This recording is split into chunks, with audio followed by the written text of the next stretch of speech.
बिस्मिल्लाहिर्रहमानिर्रहीम। अस्सलाम वालेकुम। एमबी न्यूज के डिस्ट्रिक्ट बुलेटिन के साथ मैं हूं नुज़हत नूर। बुलेटिन का बाकायदा आगाज करेंगे और सबसे पहले खबर शामिल करेंगे पेशावर से ज़हीर अली शाह की रिपोर्ट के मुताबिक, जहां पर स्पोर्ट्स एंड कल्चरल त्यौहार अपनी तमाम तर रनाइयों के साथ आज इख्तिताम पसीर हो गया। जिला इंतजामिया, lower Chitral district sports office और चतराल स्काउट्स के ताउन से ब्रदर स्पोर्ट्स क्लब दोरेश के जेर निगरानी 3 रोजा जश्न गोलोश स्पोर्ट्स एंड कल्चरल त्यौहार अपनी तमाम तर रनाइयों के साथ इख्तिताम पसीर हो गया।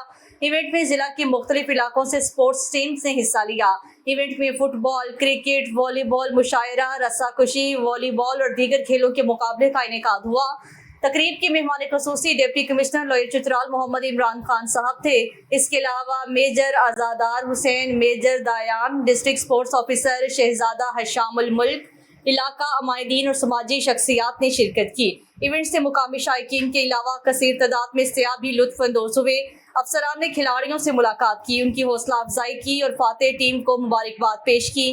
डिप्टी कमिश्नर ने एक तकरीब से खिताब में तालीम के साथ साथ खेलों की अहमियत पर रोशनी डाली। डिप्टी कमिश्नर ने कहा है, इस इवेंट से इलाके में सियाहत और सेहतमंद सरगर्मियों को फरोग देने में इजाफा हुआ है। नौजवान खिलाड़ियों को अपना हुनर दिखाने का मौका मिला है, जो कि इलाके के लिए खुश आइन है। जिला इंतजामिया सेहतमंद सरगर्मियों के फरोग के लिए अवाम के साथ हर मुमकिन ताउन यकीनी बनाएगी। तकरीब के आखिर में अफसरान ने खिलाड़ियों और इंतजामिया में इनामात भी तकसीम किए।